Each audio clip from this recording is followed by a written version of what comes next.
Movie के शुरुआत में हमें पूरा ब्रह्मांड दिखाया जाता है, जिसमें हम पृथ्वी को देखते हैं, जहां पृथ्वी पर कोई मानव जीवन नहीं था।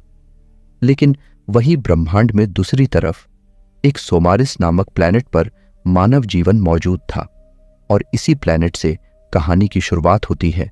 इस प्लैनेट पर हम एक परिवार को देखते हैं जो बीच के किनारे घूमने आए थे, जिसमें मिल्स नाम का आदमी और उसकी पत्नी होती है और वहां पर उनकी बेटी नेविन भी मौजूद थी। हमें पता चलता है नेविन को एक दिल की बीमारी है जिसमें उसकी जान को खतरा है। इस इलाज में कई सारे पैसे लगने वाले थे, लेकिन मिल्स के पास इतने पैसे नहीं थे कि वो अपनी बेटी का इलाज कर सके। फिर मिल्स अपने पत्नी से कहता है कि मैं अपने दूसरे मिशन पे जाने वाला हूं, जिसमें मुझे कुछ वैज्ञानिकों को दूसरे प्लैनेट पर लेकर जाना है, लेकिन इस मिशन से आने में मुझे 2 साल लगेंगे, क्योंकि जिस प्लैनेट पर हम जाने वाले हैं वो अपने प्लैनेट से बहुत दूर है। दरअसल मिल्स एक स्पेस शिप का पायलट है जो वैज्ञानिकों को शिप से स्पेस में ले जाया करता था, लेकिन वो कभी भी इतने दूर मिशन पर नहीं गया। इसलिए उसकी पत्नी मिल्स पर नाराज हो जाती है, लेकिन मिल्स कहता है कि इस काम में मुझे अच्छी खासी कीमत मिलेगी, जिससे हम अपने बेटी का इलाज कर सकेंगे। फिर वो अपने बेटी के पास जाता है और उसे बताता है कि मैं 2 साल के लिए मिशन पे जा रहा हूं, तुम अपना ख्याल रखना। फिर हम स्पेस में एक स्पेसशिप देखते हैं जिसमें सारे वैज्ञानिक स्लीपिंग चैम्बर में सोए थे। इस शिप में मिल्स भी मौजूद था जो इस शिप को कंट्रोल करता था। फिर हम देखते हैं कि मिल्स शिप को ऑटो पायलट पर लगाकर सो जाता है, लेकिन अचानक शिप से उल्का पिंड टकरा जाते हैं, जिस कारण शिप अनबैलेंस होने लगता है, जिसे देखकर मिल्स तुरंत शिप को अपने कंट्रोल में ले लेता है। लेकिन उल्का पिंड टकराने से शिप पूरा डैमेज हो गया था, इसलिए मिल्स अपने शिप को किसी पास वाले प्लैनेट पर उतारने लगता है, लेकिन वो शिप डैमेज होकर उस प्लैनेट के चट्टानों पर टकराने लगता है, जिसमें उस शिप के 2 अलग हिस्से हो जाते हैं। इस घटना में मिल्स पूरा घायल हो गया था, जिस कारण वो वहीं पर बेहोश हो जाता है और कुछ वक्त बाद उसे होश आता है तो वो देखता है कि उसके पेट में एक मेटल का टुकड़ा घुसा हुआ है, जिसे निकालकर वो अपना स्पेस सूट पहनता है और अपने शिप को चेक करने लगता है, जहां उसे पता चलता है कि सारे वैज्ञानिकों के चैम्बर मिसिंग है। फिर वो अपनी गन लेकर शिप के बाहर जाने लगता है, क्योंकि उसे नहीं पता था कि कौन सी मुसीबत कब आएगी। फिर जब वो बाहर आता है तो वो देखता है कि वहां उन सब वैज्ञानिकों की लाश पड़ी हुई है जो स्लीपिंग चैम्बर में सोए थे। उनकी ऐसी हालत देखकर मिल्स डर जाता है। फिर मिल्स अपने शिप में वापस आता है और अपने सिस्टम में इस प्लैनेट की इंफॉर्मेशन मांगता है, पर सिस्टम में इसके बारे में कोई भी जानकारी नहीं थी। फिर वो अपनी स्पेस एजेंसी को मैसेज भेजता है कि हमारा शिप किसी अनजान प्लैनेट पर क्रैश हो गया है, जिसमें सारे वैज्ञानिक मारे गए हैं और यहां सिर्फ मैं अकेला बचा हूं। लेकिन मिल्स को पता था कि कोई भी उसे बचाने नहीं आने वाला, जिस कारण वो परेशान होकर सुसाइड करने का सोचता है, लेकिन वो ऐसा कर नहीं पाता क्योंकि उसको अपने बेटी की याद आती है, जिस कारण वो खुद को संभाल कर वापस शिप में आ जाता है, जहां वो अपनी बेटी की वीडियो देखने लगता है। लेकिन तभी शिप का सिस्टम उसे दिखाता है कि एक स्लीपिंग चैम्बर अभी भी सेफ है। मिल्स तुरंत उस लोकेशन पर पहुंच जाता है जहां वो देखता है एक छोटी लड़की अभी भी जिंदा है। मिल्स उस लड़की को लेकर शिप की ओर जाने लगता है, जहां उसे रास्ते में एक अजीब निशान दिखता है। वो निशान दिखने में किसी पैर के थे। दरअसल ये निशान डायनासोर्स के पैरों के हैं, जिसके बारे में मिल्स को कुछ नहीं पता। असल में जिस प्लैनेट पर इनका शिप क्रैश हुआ है वो हमारी पृथ्वी है, लेकिन यह पृथ्वी अब से 650 करोड़ साल पहले की है, जहां इस वक्त पृथ्वी पर सिर्फ डायनासोर्स का राज है। फिर हम मिल्स को देखते हैं जो उस लड़की को लेकर शिप में आता है और फिर अपने सिस्टम में शिप के दूसरे हिस्से को ढूंढने लगता है, क्योंकि उस हिस्से में एस्केप शटर रखी हुई थी जिससे वो यहां से निकल सकते हैं। लेकिन उसे शिप के दूसरे हिस्से की कोई भी जानकारी नहीं मिलती। फिर हम अगली सुबह मिल्स को देखते हैं जो उस हिस्से को ढूंढने के लिए निकल पड़ता है, जहां उसे रास्ते में बड़े बड़े कंकाल दिखते हैं जो डायनासोर्स के थे, जिससे मिल्स समझ जाता है कि इस जगह खतरनाक जानवर भी है। तभी उसके सामने गर्म पानी का फव्वारा जमीन से निकलने लगता है, जिससे डरकर वो छुप जाता है। लेकिन तभी उसे पहाड़ी पर कुछ चमकता हुआ दिखता है। उस चीज को मिल्स अपने डिवाइस से स्कैन करता है तो उसे पता चलता है कि वो उसके शिप का दूसरा हिस्सा है, लेकिन वो हिस्सा उससे 15 किलोमीटर दूर था। मिल्स यह देख ही रहा था कि तभी उस पर एक छोटा डायनासोर हमला करता है, जिसे मिल्स किसी तरह से मारकर अपने शिप की ओर जाने लगता है, जहां उसे रास्ते में वो लड़की भी मिलती है जिसे वो रात को स्लीपिंग चैम्बर से बचाकर लाया था। लेकिन तभी वहां पास के पेड़ हिलने लगते हैं, जिसे मिल्स समझ जाता है कि यहाँ कोई बड़ा डायनासोर आ रहा है। मिल्स तुरंत उस लड़की को लेकर शिप में आता है, जहां वो उस लड़की को उसका नाम पूछता है, लेकिन वो लड़की मिल्स को कुछ नहीं कहती। फिर मिल्स उसका नाम अपने लिस्ट में चेक करता है तो उसे पता चलता है कि उसका नाम कोआ है।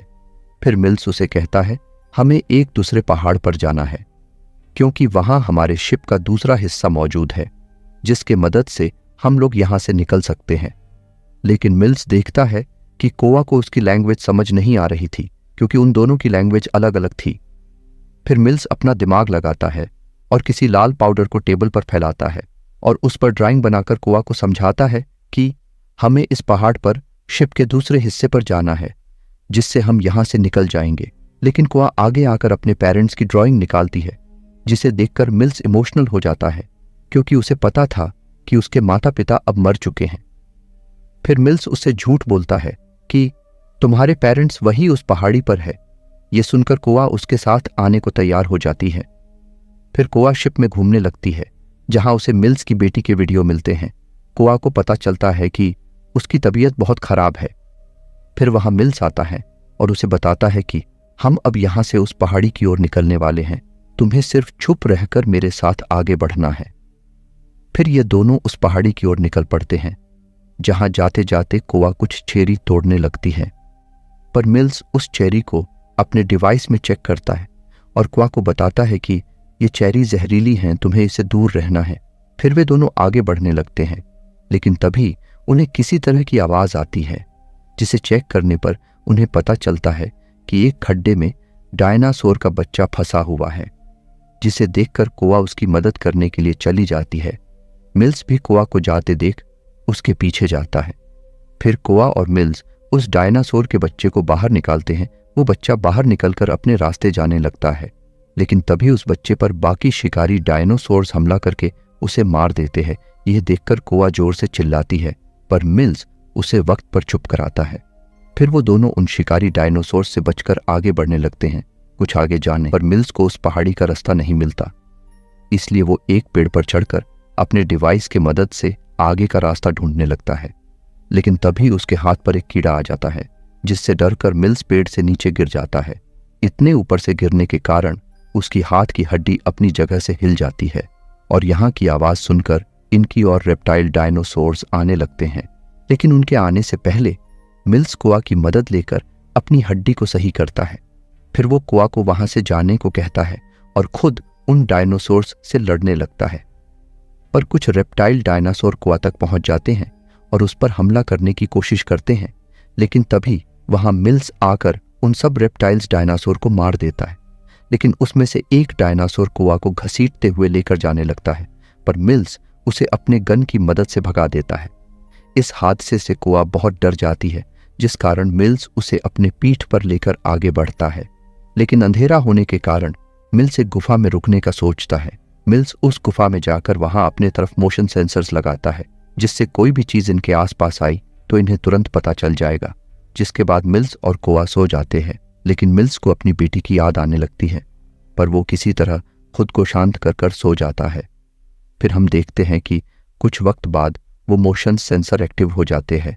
मिल्स तुरंत इधर उधर देखने लगता है, पर उसे पता चलता है कि कोआ के मुंह में एक कीड़ा घुसा हुआ है, जिससे कोआ सांस नहीं ले पा रही थी। लेकिन मिल्स किसी तरह उस कीड़े को मार देता है। पर तभी अचानक वो सेंसर्स किसी बड़े खतरे का इशारा करता है। दरअसल वहां एक बड़ा डायनासोर्स आ गया था, जिससे बचने के लिए ये दोनों गुफा के अंदर चले जाते हैं और आखिर में जाकर फंस जाते हैं। अब उन्हें समझ नहीं आता कि यहां से बाहर कैसे निकले, लेकिन तभी मिल्स को दरारों से हवा आती महसूस होती है। फिर मिल्स उन दरारों में अपने एक गैजेट से विस्फोट करता है, जिससे वहां एक छोटा रास्ता बन जाता है जहां से वो बाहर जा सकते थे। फिर मिल्स कोआ को पहले भेजकर खुद भी जाने लगता है, लेकिन तभी उस जगह पत्थर गिरने लगते हैं, जिस कारण मिल्स वापस गुफा में आ जाता है। लेकिन कोआ वहां से निकल जाती है। फिर मिल्स अपनी गन लेकर गुफा के मैन रास्ते से ही जाने लगता है, लेकिन बाहर आते ही उस पर एक छोटा डायनासोर हमला करता है, जिस कारण उसका हाथ जख्मी हो जाता है। पर मिल्स उसे भी अपने गन से मार देता है। वहीं पर हम कोआ को देखते हैं, जो उस गुफा से बाहर आ चुकी थी। उसे बाहर आते ही एक डायनासोर का टूटा सिंग मिलता है, जिस पर वो उन जहरीली बेरीज का रस लगाती है और उसे अपने साथ लेकर आगे बढ़ती है। वहीं दूसरी तरफ मिल्स भी उस गुफा से बाहर आ जाता है, जहां उसे अपने डिवाइस से पता चलता है कि इस प्लैनेट की ओर कुछ उल्का पिंड आ रहे हैं, जो 12 घंटे में इस प्लैनेट से टकराएंगे। और इन उल्का पिंड की मात्रा इतनी थी जिससे ये पूरा प्लैनेट तबाह हो जाएगा। फिर मिल्स कोआ को ढूंढते हुए निकल पड़ता है, जहां वो गलती से एक दलदल में गिर जाता है और धीरे धीरे होकर उसमें धंसने लगता है। लेकिन तभी वहां कोआ आ जाती है और पेड़ की टहनी से मिल्स को वक्त पर बाहर निकालती है। मिल्स कोआ को देखकर खुश हो जाता है। वो उसे बताता है आने वाले 12 घंटे में इस प्लैनेट से उल्का पिंड टकराने वाले हैं, जिसके आने से पहले हमें यहां से निकलना होगा। फिर वो दोनों रात तक उस जगह पर पहुंच जाते हैं जहां उनके शिप का दूसरा हिस्सा मौजूद था। वहां आते ही मिल्स सिस्टम को चेक करता है, जहां उसे पता चलता है कि एस्केप शटर बिल्कुल सही है, वो बिल्कुल भी डैमेज नहीं हुआ, जिससे वो यहां से निकल सकते हैं। वही हम कोआ को देखते हैं, जो वहां आते ही अपने पेरेंट्स को खोजने लगती है, लेकिन उसे वहां कोई भी नहीं दिखता। पर उसे वहां कुछ टूटे हुए स्लीपिंग चैम्बर मिलते हैं, जिससे उसे पता चलता है उसके पेरेंट्स की मौत हो चुकी है। अब मिल्स ने उसे झूठ कहा था, इसलिए कोआ उस पर गुस्सा हो जाती है और रोने लगती है। फिर मिल्स कोआ को अपनी बेटी की फोटो दिखाता है और बताता है कि ये मेरी बेटी है। मैं जब इस 2 साल के लिए इस मिशन में आया तो उसकी मौत हो गई, और अपने बेटी के आखिरी वक्त में मैं उसके पास भी नहीं था। और जब से मुझे तुम मिली हो, तब से मुझे तुम्हारे अंदर मेरी बेटी दिखाई दे रही है, और मैं तुम्हें भी खोना नहीं चाहता था। जिसके बाद कोआ इमोशनल हो जाती है। लेकिन तभी वहां उल्का पिंड गिरने लगते हैं, जिस कारण वो दोनों एस्केप शटर में बैठकर वहां से जाने की तैयारी करते हैं। लेकिन तभी एक उल्का इनके शिप से टकराती है, जिस कारण वो एस्केप शटर नीचे गिर जाता है, जिसकी आवाज सुनकर वहां एक बड़ा डायनासोर आ जाता है और उनके शिप पर अटैक करने लगता है। लेकिन मिल्स अपने गन से उस पर फायर करता है, पर उसकी गन एक्टिवेट नहीं हो पाती, जिस कारण वो जल्दी से चुप जाता है और अपने गन को ठीक करने लगता है। तब तक कोआ उस डायनासोर का ध्यान हटाने के लिए मिल्स की बेटी का होलोग्राम वीडियो चालू करती है। उतने वक्त में मिल्स भी अपनी गन ठीक करता है और उन डायनासोर को मार देता है। वहीं पर वो एस्केप शेटर भी लॉन्च होने के लिए तैयार हो जाता है, इसलिए कोआ उस जल्दी से शेटर में आने को कहती है। लेकिन तभी वहां सबसे बड़ा डायनासोर्स आ जाता है, जो इनके गुफा के बाहर आया था। मिल्स कोआ को एस्केप शेटर लॉन्च करने के लिए कहता है और उस डायनासोर को अपने पीछे ले आता है, जहां वो गर्म पानी के फव्वारे थे। मिल्स उस डायनासोर्स को उस गर्म फव्वारे के ऊपर लाता है, लेकिन उस डायनासोर्स को कुछ भी फर्क नहीं पड़ता। फिर वो डायनासोर्स मिल्स पर अटैक करने आता है, लेकिन तभी वहां कोआ आ जाती है और अपने पास वाली हड्डी से उस डायनासोर के आंख पर हमला कर देती है, जिस कारण वो डायनासोर घायल होकर दूसरे फव्वारे पर गिर जाता है और वो फव्वारा ब्लास्ट हो जाता है, जिससे वो डायनासोर जलकर मर जाता है। जिसके बाद ये दोनों जल्द से उस शेटर में आ जाते हैं और उल्का पिंड के आने से पहले वहां से निकल जाते हैं। वहीं पर हम पृथ्वी को देखते हैं, जिस पर उल्का पिंड टकराने से वहां तबाही होने लगती है, जिससे सारे जीव मारे जाते हैं। और फिर हमें दिखाया जाता है कि 650 करोड़ साल बाद हमारे पृथ्वी पर मानव जाति का निर्माण होता है, और इसी सीन के साथ मूवी खत्म हो जाती है।